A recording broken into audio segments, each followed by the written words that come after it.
اس فرمان الہی میں یہ ہے کہ ربنا آتنا فی الدنیا حسنۃ وفی الآخرۃ حسنۃ وقنا عذاب النار۔ ناظرین کرام، یہ معروف دعا ہے جو اللہ رب العزت نے ہمیں سکھلائی ہے، اور اس کا معنی و مفہوم کیا ہے کہ الہ العالمین سب سے پہلے میری دنیا حسنہ کر دے اور اس کے بعد میری آخرت۔ ناظرین کرام، ہم نے ایک غلط تصور اختیار کر رکھا ہے۔ ہم سمجھتے ہیں اگر مائل بکرم ہوتے بھی ہیں، توجہ اللہ کرتے بھی ہیں، اور اپنے دین اسلام کے شرعی احکام کی طرف ہم مائل بکرم ہوتے بھی ہیں، تو ہم یہ سمجھتے ہیں کہ بس دنیا کو ترک کر دینا ہے اور صرف آخرت کو پانے کی کوشش کرنی ہے۔ دنیا میں میرے حقوق، میری معاش، میری معاشرت اور میری سیاست، میرے معاملات، ہم ان سب کو ایک طرف رکھ دیتے ہیں، اور آخرت کو پانے کے لیے ہم قیام اللیل بھی کرتے ہیں، گڑ گڑاتے بھی ہیں۔ لیکن دنیا میں اگر کسی کے حق ہیں، اپنے والدین کے، اقارب کے، لوگوں کے، حسب مراتب، ان کو ہم نظر انداز کرتے ہیں اور پھر کہتے ہیں کہ بس ہماری آخرت بن جائے۔ ناظرین کرام، یہاں اللہ رب العزت نے یہ بہت خوبصورتی کے ساتھ ہمیں تلقین کی ہے کہ دیکھو، جس جگہ تمہارا قیام ہے زندگی میں، دنیاوی زندگی میں، سب سے پہلے تمہاری وہ زندگی حسنہ ہونی چاہیے۔ ہم یہ نہیں چاہتے کہ دنیا میں تم غریبانہ زندگی گزارو، سادھوؤں کی زندگی گزارو اور صرف آخرت کو بنانے کے لیے اللہ کے سامنے ہاتھ پھیلاتے رہو۔ نہیں، تمہاری زندگی کا مقصد جس جگہ پر ہو، اس دنیا میں بھی تمہیں عزت اور وقار حاصل ہونا چاہیے، اور اس کے لیے تمہاری صحیح اور کوشش ہونی چاہیے۔ اور تیسرا سبق ناظرین کرام آج کے سبق میں یہ ہے کہ حج کے موقع پر اگر تم تھوڑا قیام کرو تب بھی کوئی اس میں مذائقہ نہیں ہے، اگر زیادہ قیام کرو پھر بھی کوئی حرج نہیں ہے، لیکن ایک بات کا دھیان رہے کہ جتنا عرصہ بھی وہاں قیام رہے حرمین میں، وہ تقوی کے ساتھ رہے، اللہ سے ڈرتے ہوئے رہے۔ ناظرین کرام، میں ایک مرتبہ عرض کر چکا ہوں کہ میری اپنی ذاتی بھی یہ تمنا اور خواہش ہے، ہوا کرتی ہے، اور میرا موقف ہے ذاتی طور پر بھی، اور علماء بھی اس کی حمایت کرتے ہیں کہ حرمین کو ہمیں مسکن نہیں بنانا چاہیے، وہاں کم سے کم قیام ہونا چاہیے ہمارا، بے شک عمرے کے موقع پر ہو یا حج کے موقع پر ہو، اس لیے کہ ہم انسان ہیں، ہم حرمین کے آداب بجا نہیں لا سکتے۔ کوشش تو یہ کرنی چاہیے کہ جلدی سے جلدی ہمیں عمرہ اور حج کر کے واپس آنا چاہیے تاکہ آداب برقرار رہیں۔ صحابہ اکرام، ناظرین کرام، میں نے عرض کیا تھا کہ حضرت ابن عباس رضی اللہ تعالیٰ عنہ حرم مکہ چھوڑ کر طائف چلے گئے تھے، اور حضرت بلال حبشی رضی اللہ تعالیٰ عنہ حرم مدینہ چھوڑ کر شام چلے گئے تھے۔ کس لیے؟ اس لیے کہ ان کو خدشہ تھا، اندیشہ تھا کہیں ہم سے آداب حرمین میں کمی نہ آ جائے۔ ناظرین کرام، یہ بڑی اہم بات ہے سوچنے کی، اور پھر اجازت ہے زیادہ بھی قیام کر سکتے ہو لیکن تقوی کے ساتھ۔ ناظرین کرام، اس میں اور ہمارے لیے فکر و عمل کی تطہیر کے لیے کیا اسباق ہیں، اس پہ آج ہم گفتگو کریں گے پروگرام صدائے قرآن میں۔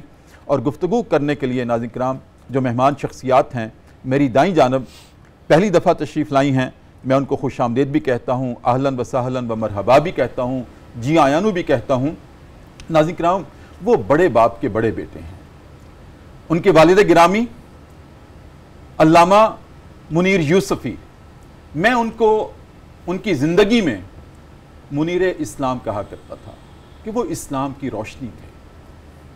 ان کے الفاظ، ان کی گفتار، ان کا عمل، وہ ایک ریپریزنٹیشن تھی دین کی صحیح معنوں میں۔ ناظرین کرام، ان بڑے باپ کے بڑے بیٹے آج ان کے فرزند جناب علامہ مفتی خلیل احمد یوسفی آج پروگرام صدائے قرآن میں مہمان ہیں۔ ماشاءاللہ باپ کی طرح اسی طرح سے عالم با عمل ہیں اور خوبصورت گفتگو کرتے ہیں، اپنے باپ کے مشن کو لے کر آگے چل رہے ہیں، اور میں کہتا ہوں کہ وہ کتنے یہ بھی خوش نصیب ہیں اور وہ بھی خوش نصیب ہیں علامہ منیر یوسفی بھی کہ ان کی اولاد آج ان کے مشن کو لے کر اسی طرح سے تطہیر کر رہی ہے، تربیت کر رہی ہے اپنے حلقے میں، اور یہ بہت بڑا کام ہے۔ السلام علیکم ورحمۃ اللہ۔ وعلیکم السلام ورحمۃ اللہ وبرکاتہ۔ صاحب خوش آمدید پروگرام آپ کی صدائے قرآن مہربانی میں۔ اور ناظرین کرام، میری بائیں جانب آپ کے جانے پہچانے صدائے قرآن کا مستقل حصہ ہیں اور مفتی صاحب بھی آج سے مستقل حصہ ہیں ماشاءاللہ. حافظ محمد عدنان بشیر ناظرین کرام آپ جانتے ہیں ماشاءاللہ نوجوانی میں اللہ رب العزت نے ان کو علم کی جولانی عطا کی ہے. محقق ہیں, مصنف ہیں, آپ مؤلف بھی ہیں اور ماشاءاللہ تحریر میں تقریر میں ماشاءاللہ ایک خاصہ رکھتے ہیں, اپنا مقام رکھتے ہیں. اردو سائنس بورڈ میں بھی زندگی کا کافی عرصہ ایز اے محقق انہوں نے گزارا ہے اور ہمارے پروگرام کی مستقل زینت ہیں. السلام علیکم ورحمۃ اللہ. کیسے مزاج آپ صاحب, ٹھیک ہیں؟ بہت شکریہ سر, جزاک اللہ. بہت شکریہ.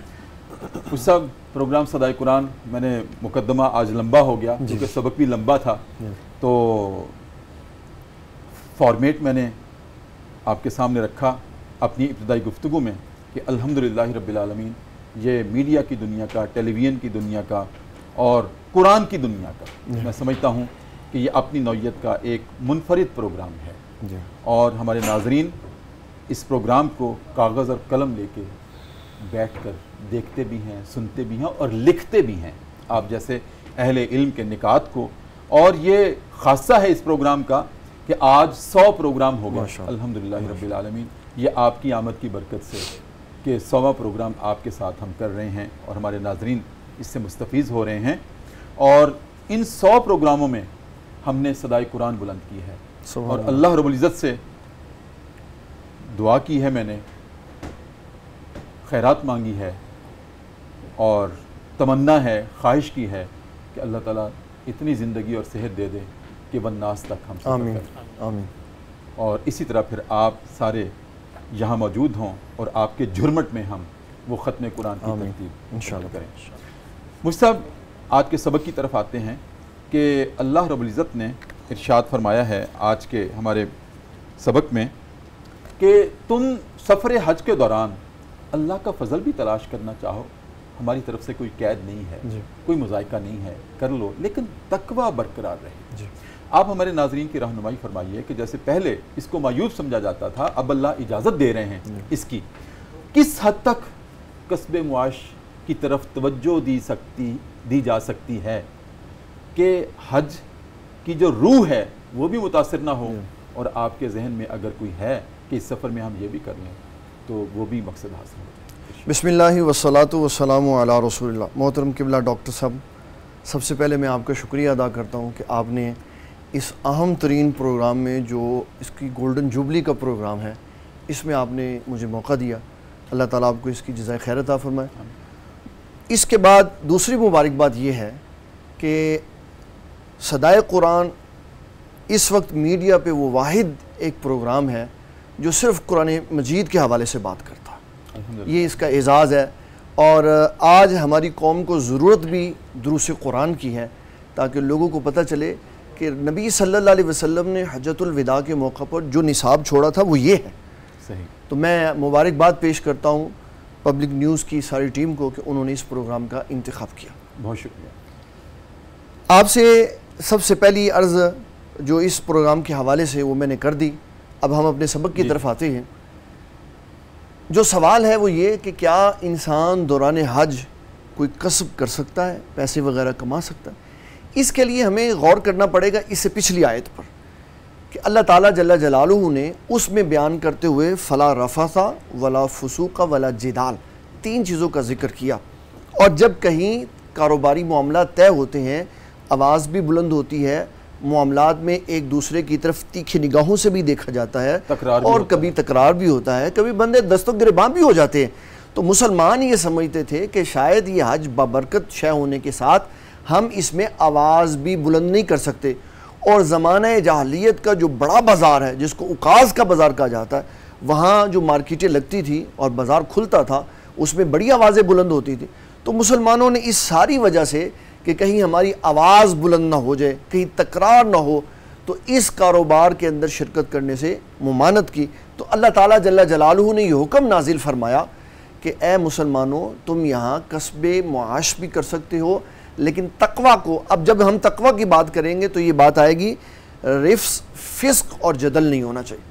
ہر وہ تجارت جائز ہے جس میں آپ دست و گریباں نہ ہو, آوازیں بلند نہ کریں اور ایک دوسرے کے عزت و وقار کا خیال رکھیں. عبداللہ ابن عمر رضی اللہ تعالیٰ عنہ فرماتے ایک بندے نے مجھ سے پوچھا اے عبداللہ ابن عمر میں تجارت کر سکتا ہوں؟ آپ نے فرمایا دوران حج تیرے رکن میں کمی تو نہیں آتی؟ اس نے کہا نہیں۔ فرمایا تو طواف کرتا ہے؟ کہا کرتا ہوں۔ صفا مروہ کی صحیح کرتا ہے؟ کہا کرتا ہوں۔ میدان عرفات میں جاتا ہے؟ کہا جاتا ہوں، سارے ادا کرتا ہوں۔ تو فرمایا پھر تو جو چاہے وہ تجارت کر سکتا ہے، اللہ تبارک و تعالیٰ جل جلالہ تیرے حج کو قبول و منظور فرمائے گا۔ تو یہ نتیجہ نکلا کہ آپ ہر وہ کام کر سکتے ہیں جس سے آپ کے حج کے معاملات میں حج کی روح متاثر جی روح متاثر۔ اس میں ڈاکٹر صاحب قبلہ میں اس طرف ضرور اشارہ کرنا چاہتا ہوں، ہمارے وہ بھائی جو حکومت سعودیہ کی طرف ڈیوٹیز پہ جاتے ہیں اور ان کو جہاں جہاں ڈیوٹیز دی جاتی ہے وہ وہاں کام کرتے ہیں، لیکن جو لوگ فرائض کی جگہ پہ موجود ہوتے ہیں وہ احرام باندھ کے حج کی سعادت بھی حاصل کرتے ہیں، پیسے بھی کما لیتے ہیں، ڈیوٹی بھی پوری ہو جاتی ہے، اور اللہ تعالیٰ کے فضل سے خدام الحرمین شریفین جن کو کہا جاتا ہے، اور وہ خدمت بھی کرتے ہیں اور اللہ تعالیٰ ان کو حج کی نعمت بھی عطا فرما دیتا ہے۔ بالکل۔ تو اس سے یہ پتہ چلا کہ حج کرنے میں، حج کے ساتھ کسب معاش کرنے میں کوئی مسئلہ نہیں ہے۔ جی بالکل ٹھیک۔ مفتی صاحب بہت خوبصورت آپ نے آغاز کیا، آپ کی اجازت سے ایک وقفہ ہے پروگرام میں، حفظ صاحب وقفے کے بعد آپ کی طرف حاضر ہوتا ہوں۔ ناظرین کرام، بہت خوبصورت آغاز ہے پروگرام صدائے قرآن کا، اور جو اللہ رب العزت نے آج کے سبق میں ہمیں روح جو عطا کی ہے کہ تم حج کے موقع پر اس سفر کے دوران للہیت برقرار رکھتے ہوئے اگر کسب معاش بھی کر لو، ہماری طرف سے اجازت ہے۔ اس پہ مزید گفتگو کرتے ہیں۔ ناظرین کرام وقفہ ہے، اور وقفے میں ہم جایا کرتے ہیں دربار رسالت میں، اور اپنے نبی کریم صلی اللہ علیہ وآلہ وسلم کی ذات اقدس پر ایک مرتبہ درود کریم کا نذرانہ پیش کرتے ہیں اور واپس آتے ہیں۔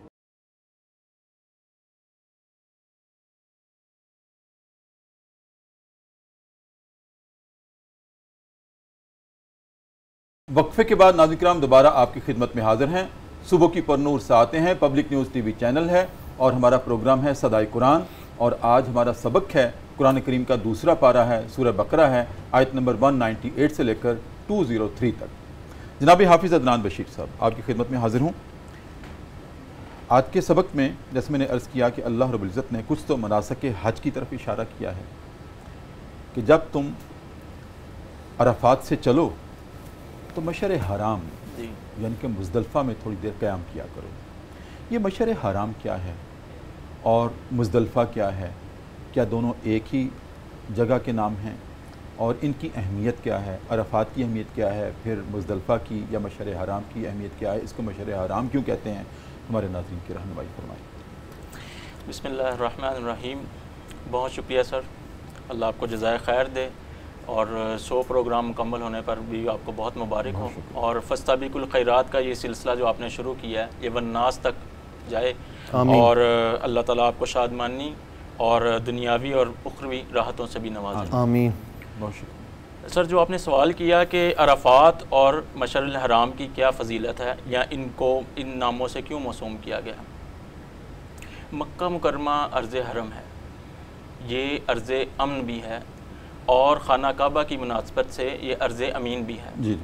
چونکہ خانہ کعبہ کی نسبت اللہ تعالیٰ نے اپنی طرف کرتے ہوئے اسے بیت اللہ کا خصوصی لقب عطا فرمایا ہے، اس لیے اس کی اہمیت دنیا کے تمام خطوں سے اور تمام علاقوں سے ممتاز اور منفرد ہے، اور اس کی اہمیت کا اور اس کی جداگانہ ایک طرز کا احساس اور اس کی اہمیت کا اندازہ اس بات سے بھی لگایا جا سکتا ہے کہ ارض حرم میں داخل ہونے کے لیے انسان کو مختلف قسم کی کیفیات کا اور لباس کا پابند کیا جاتا ہے، جی کہ ایک خاص لباس میں احرام کی صورت میں ہم ارض حرم میں داخل ہوتے ہیں۔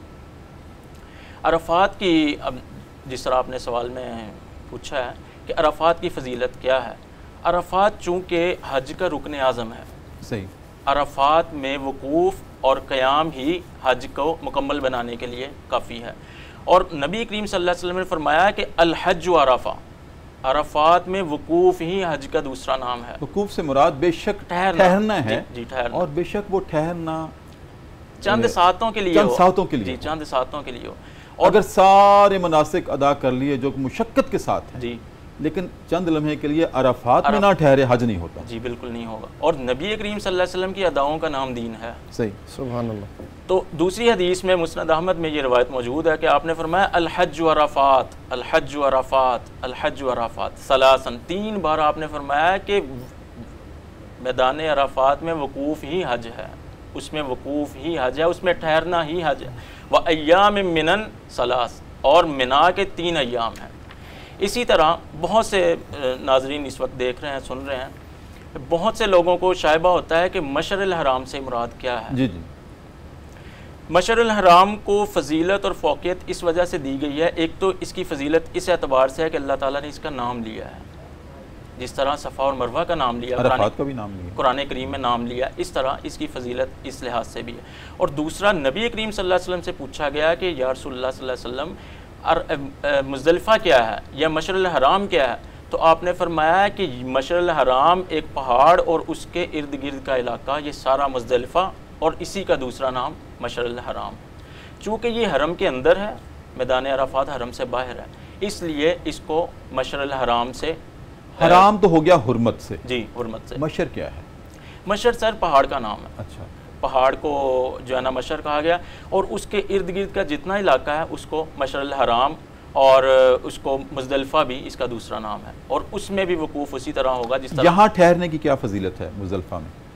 یہ مناسک حج میں سے ہے، مناسک حج میں سے جس طرح میدان عرفات میں وقوف وہ ضروری ہے، اس طرح مزدلفہ میں بھی ٹھہرنا ضروری ہے، اور آگے جو ہے نا آیات میں اس کی تفصیلات بیان کی گئی ہیں کہ آپ نے مزدلفہ میں ٹھہر کر کس طرح اللہ کو یاد کرنا اور کس طرح استغفار کرنا۔ ٹھیک، مفتی خلیل یوسف صاحب آپ کی طرف حاضر ہوں، یہ ارشاد فرمائیں کہ آج کے سبق میں یہ ہے کہ جب تم مناسک حج ادا کر چکو تو پھر وہاں بیٹھ کر وہاں قیام کے دوران اللہ کا اس طرح ذکر کیا کرو جس طرح تم اپنے آباء و اجداد کا کرتے تھے، بلکہ اس سے بھی بڑھ کر۔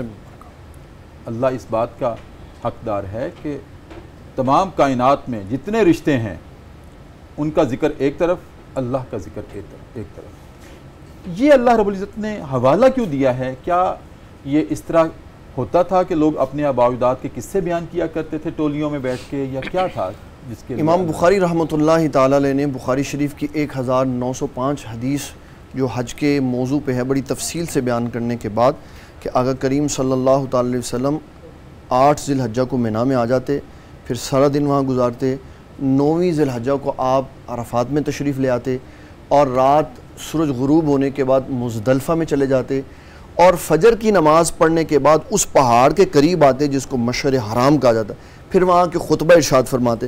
جب یہ سارا کچھ کر لیتے تو مشرکین مکہ جو اس سے پہلے یہاں آتے تھے وہ یہ سارا کچھ کرنے کے بعد پھر جب مشعر حرام سے جدا ہوتے تو وہاں بیٹھ کے اپنے آباء و اجداد کے قصے بتاتے کہ میرا باپ فلاں جنگ میں گیا تو اس نے فلاں کافر کو، فلاں دشمن کو ایسے مارا، اور پھر ان کا طریقہ کار ہوتا تھا کہ وہ جب کسی بڑے آدمی کو مارتے تھے تو اس کے ناک کان کاٹ کے تو اس کا ہار بنا لیتے تھے، مسلح کرتے۔ ان کے پاس واٹس ایپ نہیں تھا، اگر واٹس ایپ ہوتا تو وہ تصویریں بنا لیتے اور کہتے یہ دیکھو ہم نے کیا، یہ اس کی آج جدید کیفیت ہے، تو وہ ہار بنا لیتے مسلح کر کے اپنے گھروں میں ڈال لیتے، اور جب کوئی بات ہوتی تو کہتے یہ دیکھو یہ میں نے اس فلاں بڑے آدمی کے کان کاٹے، اس کے ناک کو کاٹا، اس کا پیٹ کاٹا، تو یہ سارا وہ ذکر سناتے۔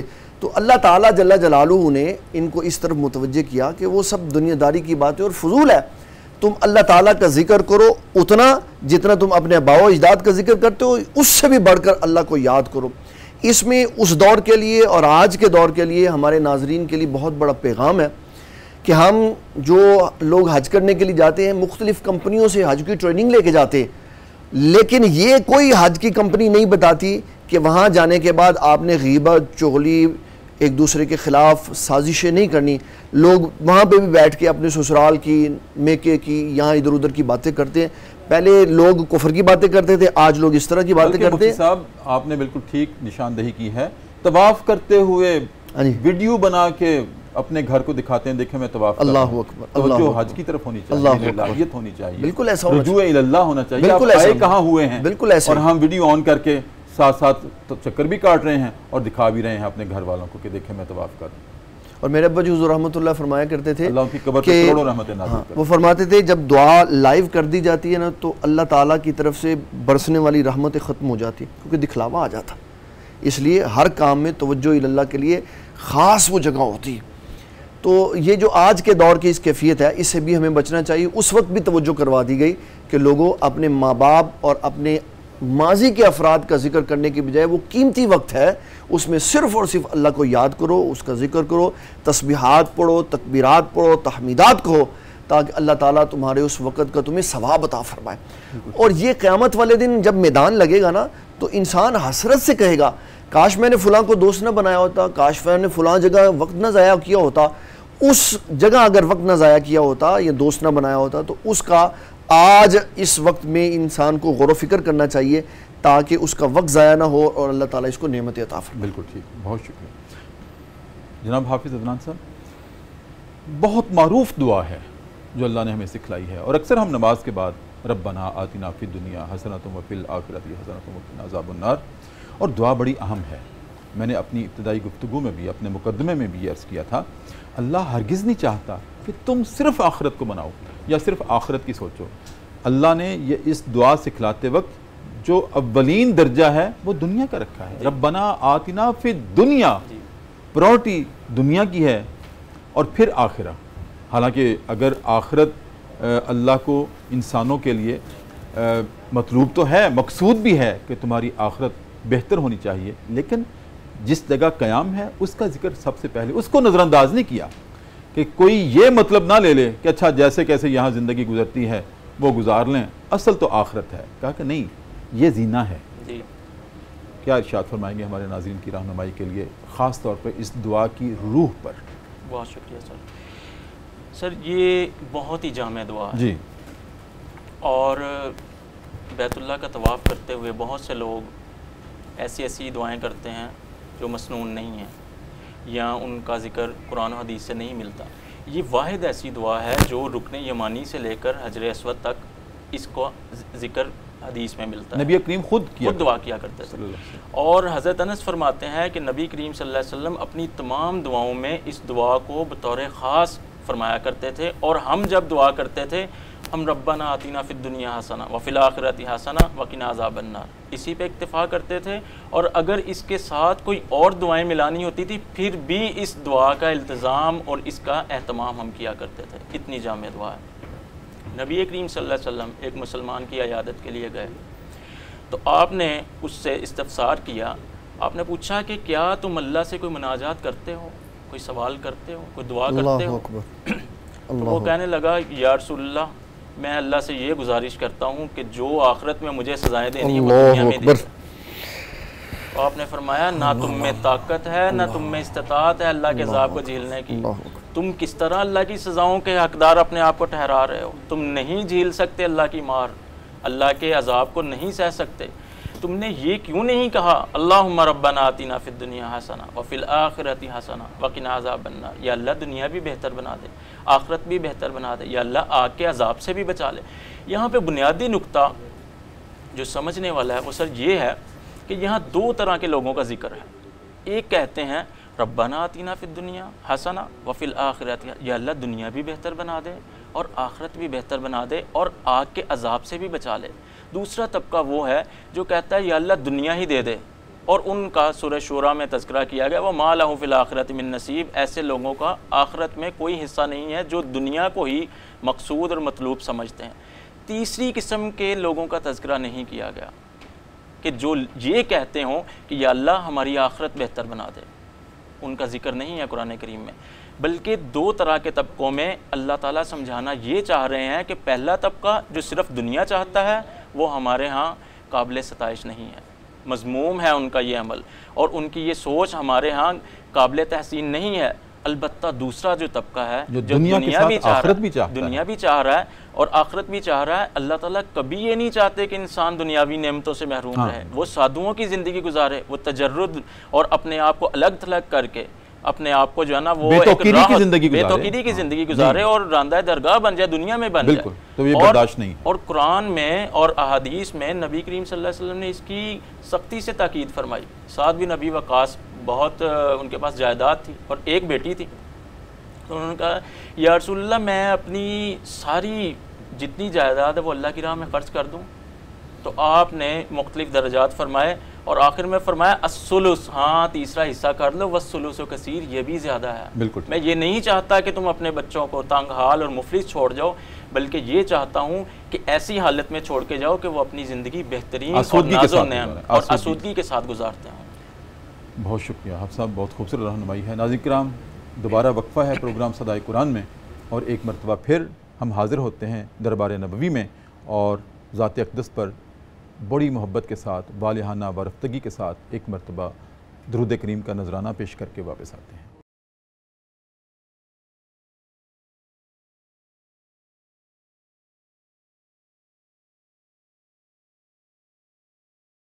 وقفے کے بعد ناظرین کرام دوبارہ آپ کی خدمت میں حاضر public news T V channel ہے، ہمارا پروگرام ہے صدائے قرآن اور آج ہمارا سبق ہے سورہ بقرہ کی آیت نمبر 198 سے لے کر 203 تک۔ مفتی خلیل یوسف صاحب، کتنا قیام ہونا چاہیے؟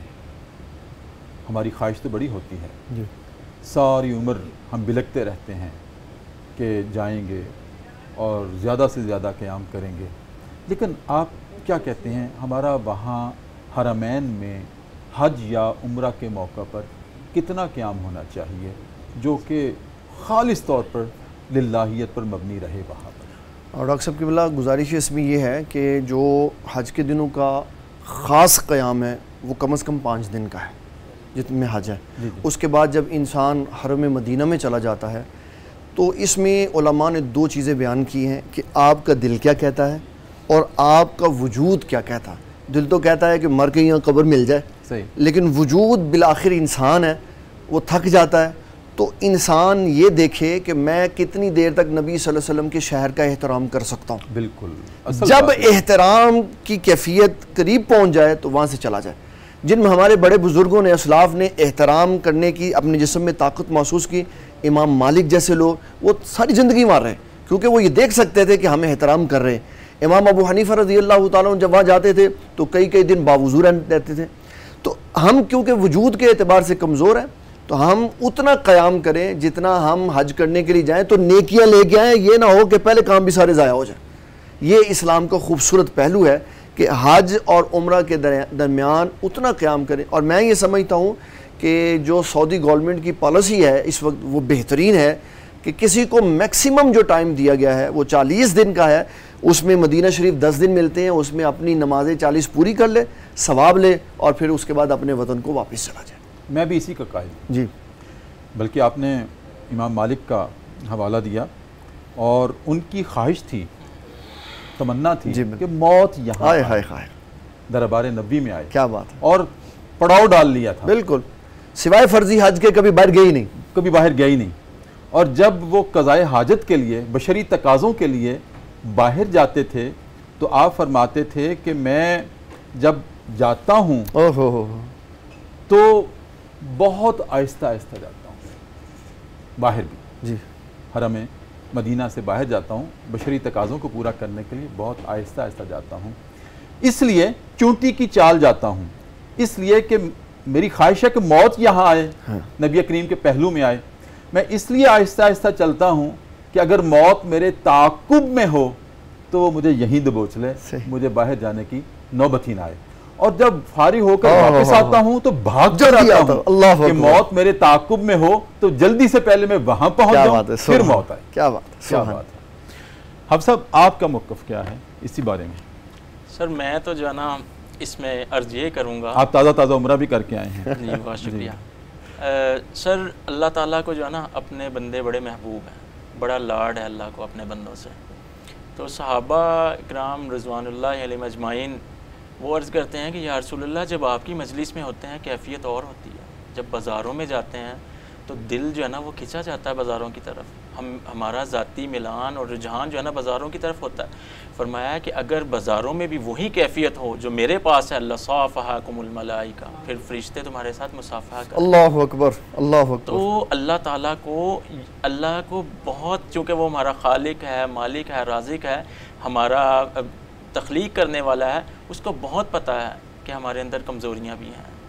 ہم بشری تقاضے پورے کرتے کرتے بعض اوقات سرک بھی جاتے ہیں، بھٹک بھی جاتے ہیں، ہم پھسل بھی جاتے ہیں۔ تو دونوں طرح سے میں قائل ہوں کہ جتنے دن کوئی شخص رہنا چاہے فَإِنَّهَا مِن تَقْوَى الْقُلُوبِ وَمَن يُعَظِّمْ شَعَائِرَ اللَّهِ فَإِنَّهَا مِن تَقْوَى الْقُلُوبِ۔ مکہ میں ہے، شاعر اللہ کی تعظیم کر رہا ہے تو دل کا تقوی بڑھا رہا ہے۔ اور اس مذکورہ آیت میں بھی کہ وَمَن تَعَجَّلَ فِي يَوْمَيْنِ فَلَا إِثْمَ عَلَيْهِ وَمَن تَعَجَّلَ فِي يَوْمَيْنِ فَلَا إِثْمَ عَلَيْهِ لِمَنِ اتَّقَى۔ تقوی کو پیش نظر رکھتے ہوئے، تقوی تو ہر جگہ پہ ملحوظ خاطر رہنا چاہیے، ہر جگہ پہ پیش نظر رہنا چاہیے، چاہے وہ 1 دن کے لیے قیام کر رہا ہے، چاہے وہ 10 دن کے لیے کر رہا ہے۔ تقویٰ جو ہے نا حرمین کے لیے شرط ہے۔ اگر انسان تقویٰ کے معاملات کو یا اپنے دل کے اندر وہ خشیت نہیں لا سکتا تو پھر آپ کا موقف ٹھیک ہے، آپ کی بات بالکل ٹھیک ہے، لیکن مفتی صاحب نے بھی ترجیحی بنیادوں پر پرائورٹی کے ساتھ اسی میرے موقف کو انڈورس کیا ہے۔ میں یہ کہا کرتا ہوں کہ جب تک آپ میں رقت اور خشیت ہے بالکل آپ وہاں رہیں، جتنا مرضی رہیں، اپنے چاہ پورے کریں، لیکن بشرطے کہ رقت ہو، آنکھوں میں نمی رہے اور خشیت بھی ہو، اللہ کا ڈر بھی ہو اور رقت بھی ہو۔ لیکن انسان ہے نا، ہم آنسو روز نہیں آتے آنکھوں میں۔ یہ صحیح ہے۔ ہمارے سکے رشتے، ماں باپ اللہ کے پاس چلے جاتے ہیں، عزیز و اقارب چلے جاتے ہیں، ہم 2 دن روتے ہیں، 3 دن روتے ہیں، سکا بیٹا تیسرے دن دکان کھول لیتا ہے۔ ڈاکٹر صاحب اس میں ایک بات عرض کرنا چاہتا ہوں، بخاری کی روایت ہے، رسول اللہ صلی اللہ علیہ وسلم کے پاس ایک وفد آیا، اس نے 15 دن حضور پاک صلی اللہ علیہ وسلم کی خدمت میں گزارا، تو آپ نے ان کے چہروں کو دیکھا کہ ان کو اب گھر والے یاد آ رہے، تو آپ نے فرمایا جاؤ واپس جاؤ، بالکل جاؤ واپس جاؤ۔ اس سے پتہ چلا کہ کیفیت ضروری ہے۔ کیفیت ضروری ہے۔ جب تک آپ میں رقت اور خشیت ہے آپ رہیں، اور جب وہ ختم ہوتی نظر آئے، مدھم ہوتی نظر آئے، عزت کے ساتھ واپس آ جائیں۔ یہ نہ ہو کہ جو کمایا ہے وہیں گرا کے آ جائے۔ مفتی خلیل یوسف صاحب بہت شکریہ آپ کی آمد کا پروگرام صدائے قرآن میں، اور ہم یہ بھی خواہش رکھیں گے کہ آپ انشاءاللہ مستقل آتے رہا کریں پروگرام صدائے قرآن میں، ناظرین کی رہنمائی کرتے ہیں۔ حافظ صاحب آپ کی آمد کا بہت شکریہ۔ ناظرین کرام، اب وقت ہوا ہے پروگرام صدائے قرآن میں ذکر صاحب قرآن کا، اور آج ذکر صاحب قرآن میں میں نبی کریم صلی اللہ علیہ وآلہ وسلم کا وہ اعزاز، وہ مرتبہ، وہ مقام بیان کرنا چاہتا ہوں جو اللہ رب العزت نے سورہ انبیاء کی آیت نمبر 107 میں بیان کیا ہے۔ وہ کیا ہے؟ وَمَا أَرْسَلْنَاكَ إِلَّا رَحْمَةً لِلْعَالَمِينَ۔ کیا ہے ہمارے حبیب؟ ہم نے آپ کو تمام عالمین کے لیے، تمام جہانوں کے لیے رحمت بنا کے بھیجا ہے۔ ناظرین کرام، یہاں ایک بڑی نکتے کی بات یہ ہے کہ اللہ رب العزت نے کلام اللہ کی ابتدا میں اپنا تعارف کیا کروایا ہے؟ الحمدللہ رب العالمین۔ لوگو کہہ دو کہ تمام تعریفیں اللہ کے لیے ہیں۔ کون اللہ؟ جو رب العالمین ہے، جو عالمین کا رب ہے۔ اور اپنے نبی محتشم صلی اللہ علیہ وسلم کا تعارف کیا کروایا کہ میں عالمین کا رب ہوں اور میرا نبی عالمین کے لیے رحمت ہے۔ ناظرین کرام، عالمین، میں اس کا تذکرہ آپ کے سامنے رکھ چکا ہوں کہ عالم کون کون سے ہیں۔ 5 عوالم ہیں جو اگر اجمالی طور پر میں اگر گن سکوں ان کو۔ ایک عالم ارواح، جہاں ہم پیدا ہونے سے پہلے تھے۔ ایک عالم دنیا، پھر عالم برزخ، دنیا کے بعد جہاں ہم جائیں گے انٹرم پیریڈ کے لیے۔ عالم ارواح، عالم دنیا، عالم برزخ، پھر عالم حشر، اور پھر عالم انجام، جنت یا دوزخ۔ حشر میں میزان لگے گا، جائزہ ہوگا اعمال کا۔ یہ 5 عوالم ہیں، اور ان 5 عوالم میں اجمالی طور پر ویسے تو مفسرین لکھتے ہیں کہ عالمین جو ہیں وہ 40,000 سے زیادہ ہیں، اور عالم کیفیت کو بھی کہتے ہیں۔ مثلا غم کا عالم ہے، افسوس کا عالم ہے، راحت کا عالم ہے۔ ان کو تو ہم گنتے ہی نہیں ہیں۔ جو 5 ظاہری طور پر جن سے انسان کو واسطہ اور تعلق ہوتا ہے، وہ 5 ہیں۔ عالم ارواح، اور عالم ارواح میں بھی نبی کریم صلی اللہ علیہ وسلم اس عالم میں بھی ہمارے لیے رحمت تھے۔ جب اللہ رب العزت نے عالم ارواح میں تمام روحوں سے سوال کیا، ہم بھی وہاں موجود تھے، ہم سے بھی یہ پوچھا کہ تمہارا رب کون ہے، تو اس وقت تمام روحوں کو یہ جواب کس نے سکھلایا تھا؟ روح ختم المرسلین نے سکھلایا تھا کہ کہہ دو بلا الہ العالمین، کیوں نہیں، آپ ہمارے رب ہیں۔ تو وہاں بھی آپ نے رحمت کی تھی، تو ہم یہ جواب دینے کے اہل ہوئے تھے کہ الہ العالمین آپ ہمارے رب ہیں، کیوں نہیں۔ پھر عالم دنیا میں آئے، تو جس نے عالم دنیا میں میرے نبی کی ذات پر ایمان رکھا، ایمان لے آیا اور شریعت کا پابند ہو گیا، اسلام قبول کر لیا، تو اس کے لیے یہ دنیا بھی رحمت ہو گئی۔ کس وجہ سے؟ کہ اپنی ذات کو میرے نبی کی ذات سے جوڑ لیا، ان کا امتی قرار دے دیا اپنے آپ کو، تو یہ رحمت ہو گئی۔ پھر یہی دنیا اس کے لیے فلاح کا دروازہ ہے آخرت کے لیے بھی، یہاں بھی آپ کی رحمت۔ پھر جب ہم ناظرین کرام برزخ میں جائیں گے، برزخ کیا ہے؟ قبر کی زندگی، وہاں بھی جب سوال ہوں گے من ربو کا، تیرا رب کون ہے، من دینو کا، تیرا دین کیا ہے، تو ہم کہیں گے جس نے نبی کریم صلی اللہ علیہ وسلم کے نقش قدم پر اپنی زندگی گزاری ہوگی وہ پہلے امتحان میں یہ جواب دینے کے اہل ہوگا۔ جب پوچھا جائے گا من ربو کا تو وہ کہے گا، نبی کا متوالا کہے گا میرا رب اللہ ہے۔ من دینو کا، تیرا دین کیا ہے، وہ کہے گا میرا دین اسلام ہے۔ اور پھر ناظرین کرام تیسرا سوال کیا جائے گا، ما کنتا تقول بحق حاضر رجل، یہ آپ کے سامنے ہم دیکھو کون ہیں، بتاؤ تو صحیح۔ نبی کریم صلی اللہ علیہ وسلم کی ناظرین کرام ہر امتی کے سامنے شبیہ لائی جائے گی، تصویر لائی جائے گی اور پوچھا جائے گا کتنی محبت تھی تمہیں دنیا میں، آج بتاؤ نا ان کا نام۔ تو جس نے اپنے نبی سے والہانہ محبت کی ہوگی، جس نے اطاعت کی ہوگی اور جس نے اتباع کی ہوگی، وہ اس لائق ہوگا کہ جواب دے سکے کہ یہ میرے نبی کریم ہیں۔ اور جب یہ جواب زبان سے نکل گیا، اس کا مطلب کہ آپ وہاں بھی ہمارے لیے برزخ میں بھی رحمت کا باعث ہیں۔ اور پھر اگلے عالم میں چلتے ہیں، عالم حشر، جہاں آپ کی شفاعت نصیب ہوگی، اور جس کو شفاعت نصیب ہو گئی اس کا مطلب ہے اس کے لیے آپ رحمت قرار پا گئے۔ اور پھر عالم انجام، اللہ کا وعدہ ہے کہ جو میری ذات کے اوپر اور میرے نبی کی ذات پر ایمان لائے گا الٹیمیٹلی وہ جنت میں ضرور جائے گا، اور جب جنت میں جائے گا تو میرے نبی کا ساتھ وہاں بھی نصیب ہوگا، وہ رحمت اس کو وہاں بھی نصیب ہوگی۔ تو ناظرین کرام دیکھیے تمام عوالم میں آپ رحمت للعالمین ہیں، اللہ رب العالمین ہے اور آپ رحمت للعالمین ہیں۔ ناظرین کرام اسی کے ساتھ ہی آج کا پروگرام صدائے قرآن ہم ختم کرتے ہیں۔ اپنے میزبان ڈاکٹر محمد طاہر مصطفیٰ کو اجازت دیجیے، اپنا بہت خیال رکھیے، اللہ حافظ۔